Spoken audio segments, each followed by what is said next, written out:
Почитувани, ја поздравувам сите кои што во моментов сте на програмата на Канал 5 и следите Здрава Македонија. И се разбира ќе ве поканам да го проследите и разговорот кој што ни следува во продолжение со фотографот и автор Наце Попов, кој што неодамна имаше промоција на фотомонографијата Македонија од небото. Како изгледа Македонија од небото и што се има во оваа фотомонографија ќе дознаеме во продолжение токму од него. Наце, добро утро. Добро утро. Најпрво честитки за новата фотомонографија која што неодамна ја промовиравте и драго ми е што за неа ќе зборуваме и во Здрава Македонија. Токму затоа ми е првото прашање што се има во неа, што се можеме да видиме. Благодарам најпрво за поканата. Мило ми е што учествувам во ваква емисија. Македонија од небото е фотомонографија, значи фотомонографија самото тоа покажува дека се повеќе фотографии околу текст. Јас сум автор на фотографиите, а авторот на текстот е нашиот исклучителен текстописец Венко Андоновски. Официјално една благодарност огромна од мене за него. Се работи за приказната третото патување на апостол Павле во Македонија, каде што он за прв пат доаѓа со единствена цел да ја запознае Македонија. Само што влегува, на рамото му слетува сокол, он го гледа, му вика, кој си ти? Вика, јас сум ангел, вика, пратен од Бога да ти помогнам да запознаеме Македонија заедно. Вика, окей, се тоа, меѓутоа јас гледам, вика, не знам зашто, вика, Бог ме пратил, вика, да им помогаш. Да, вика, гледаш, меѓутоа не можеш да гледаш со очите што гледа Господ од горе, значи, Македонија како што ја гледа од горе. Тоа е фактички метафората, односно приказната, јас сум апостол Павле, а дронот е соколот, и патуваме заедно да запознаваме Македонија. Како изгледа Македонија од небото и преку вашиот објектив? Сосема друго е од него, јас сум фотограф со години, веќе не знам, повеќе 35 години, не памтам од кога фотографирам. Сосема друго вака кога, нели, од обична гледна точка би рекол фотографираме, а сосема друго е од она што кога што спомнав преска, кога што Господ гледа Македонија од горе. Погледот е сосема, не знам, непознат, чуден дури. Јас кој гледав првите фотографии, реков зарем можно вика вакво нешто да се гледа од горе. Колку време ја подготвувавте оваа монографија? Силно прилики што се вика испадна дека наместо една година колку што планирав, испадна дека ќе трае и успеав некако после 3 години да извадам конечно. Многу макотропно, би рекол моја најтешка книга за изработка до сега. Не е заради начинот на работа со дронот, меѓутоа заради некои приватни повеќе проблеми и работи кои што се одложија и фала му на Бога, успеав конечно да завршам.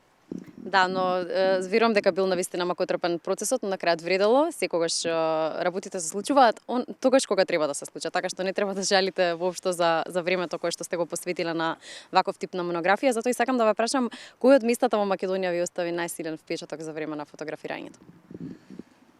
Види, ја Македонија сакам, значи од малечок кога за прв пат успеав да се качам горе на водно, кој што има позади водно. Видов какви се убавини има, откако влегов, би рекол активно со планинарење. Едноставно се заљубив. Тогаш и почнав да фотографирам. Кога видов што свијаме, реков, чекај, мора да се направи запис, да се фотографира, за да може да се пренесе. Така да, секаде каде што одам, мене ми е преубаво. Значи, од најобично место, од најобично селце или некоја куќа разрушена или природен предел, јас сум воодушевен. Ја сакам Македонија, така да затоа и работам веќе. Ова е 6-та монографија. План ми е да направам, ако даде здравје Господ, 10. И тоа е нешто што си имам даено сам на себе како аманет на моите деца, внуци, правнуци, за да имаат понатака да гледаат и да учат што свиеме од Македонија. Зашто за жал се помалку и помалку го цениме она што го имаме. Да, апсолутно се согласувам и секоја чест на вистина што оставате работи, мислам сериозни траги за сето она кое што го имаме во Македонија. Какви се реакциите од сите оние кои што имаа можност да ја погледнат фотомонографијата? Оно што го видов лично, бидејќи за прв пат лично видов реакција од луѓе на самата промоција, беше баш онака воодушевување. Едноставно, кога ќе видите фотографиите, ќе видите дека не знам, зарем можно вика вакво нешто или конкретно Кочанско поле, ние проаѓаме и гледаме нели вода се ако има кога се жнее оризот. Мито кога ќе качите погледот од горето на што гледа дронот, ќе видите дека ние имаме слики буквално како да сме во Тајланд, во ризови полиња, дека витраж, значи не знам ја ќе пратам фотографии, ќе видите да ќе ги објавите веројатно. Да, сигурно. Да, дека го правиме разговорот, гледачите веќе ги вика ке нас викува каде е снимено, вика Македонија, вика. Не знаеме што свијаме. Да. На самиот крај сакам да ве прашам дали има нешто ново што научивте создавајќи оваа фотомонографија за Македонија? Па научив дека ново секогаш има. Тоа е тоа, значи не пресушен извор е фотографијата и убавините на Македонија се нешто неверојатно што стварно треба да го оцениме. Да. Значи имаме такви работи кои што не ги знаеме се уште. Јас се уште истражувам иако 35 години патувам нонстоп.